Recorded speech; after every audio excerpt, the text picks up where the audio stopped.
Okay, everybody, welcome back. Thanks for watching. This is going to be my initial impression of Jim's Beam Double Cut. Okay, now, if you watch my first Jim Beam video, you'll see that I wasn't that impressed with it. But, like I said, man, I'm not sure where y'all from watching this, but I'm from America. In America, everybody deserves a second chance. Good thing about Jim Beam is they have a lot of expression. So, I mean, shit, if you like probably cookies and cream ice cream, they might have a cookies and cream ice cream Jim Beam. I mean, they just have a bazillion expressions. So when I saw this, I was looking at this and I was like, okay, this may be something. So it says that this is the Devil's Cut. It's straight bourbon whiskey, and in case you're not up on your vocab, that means it's 2 years old, maybe older, but we know it's at least 2 years old if it says straight. We also know that it doesn't have any like artificial coloring or flavoring. It's just the pure bourbon in and of itself. It says it's made with bourbon extracted from the barrel walls, which I was like, okay, this will probably be interesting.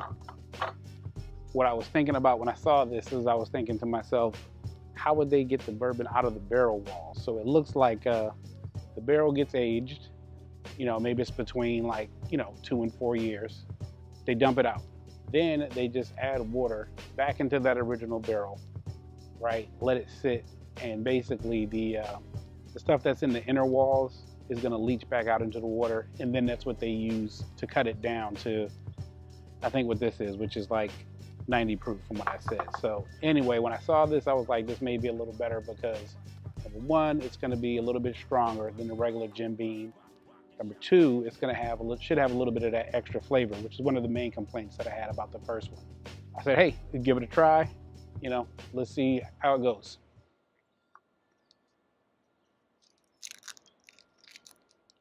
Okay, so got it open here. Let's go ahead and pour it out. Oh, it's a twist top. Oh, it's on here tight. Oh, is it? Yeah, it's a twist. That's a lot. I probably won't even drink that much. I might pour it back in there, but let's go ahead and take a look here. Let's take a look at the color. It's about the color of a little bit darker than apple juice. Okay, so let me give you my initial reaction here. Booze. I'm getting a boozy smell. You smell the alcohol.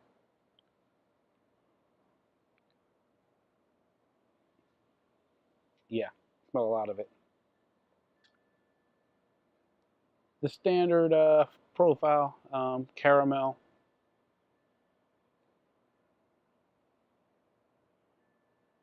Maybe a little bit of vanilla.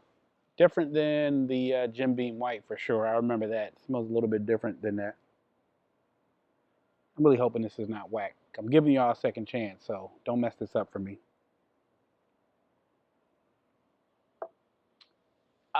Yeah, it just to me smells like the regular Jim Beam. Some people say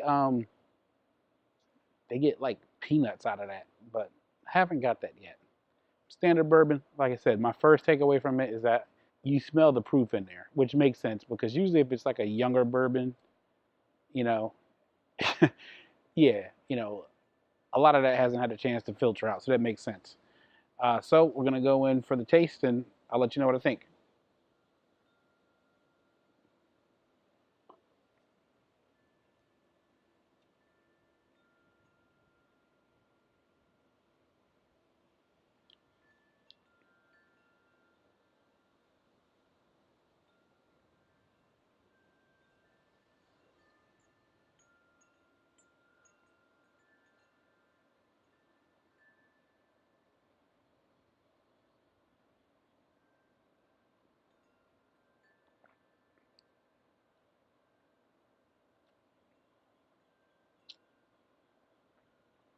Okay, so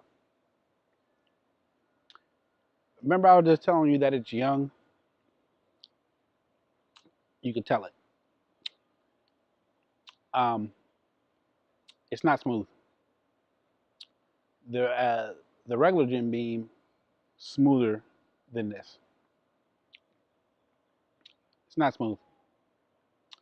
The taste, it definitely has more taste than the Jim Beam, but here's the problem. At like 90 proof, it's competing to me with Eagle Rare. I can tell you immediately I like it better than Buffalo Trace, which is 90 proof. I think the George Dickel 12 is better than this. So yeah, let's just go back through it. So my 90 proofs, my favorite is going to be probably Eagle Rare, around 32. George Dickel for around 23, 24. Buffalo Trace is not even in there. That's swill. This to me reminds me a lot of that Jefferson's that I did, which I said when I tasted it, I was like, oh yeah, like this is young. You can taste it. Let me give one more in here.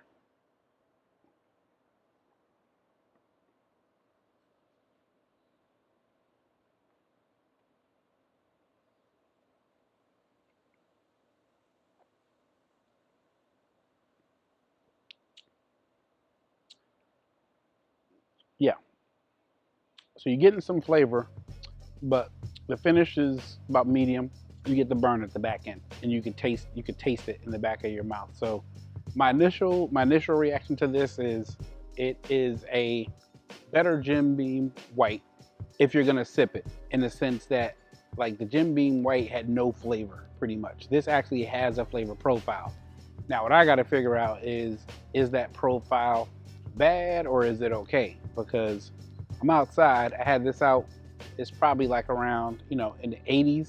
And I know that, temperature can have an influence on how things taste. So I'm gonna have to bring this back into the crib, bring it down to like room temperature.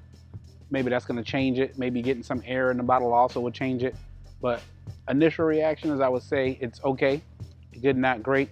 This is the half bottle, but I think like you can buy this for, I know it's less than Jack Daniels. I think it's probably like whatever Jack Daniels is, it's a little bit less than that for a fifth of that. But no regrets at first. I'm gonna do it for the long term, and I'll just be back maybe in about a week and a half probably, and see how this goes. This is gonna be rough, but I gotta catch up on Game of Thrones, the final season.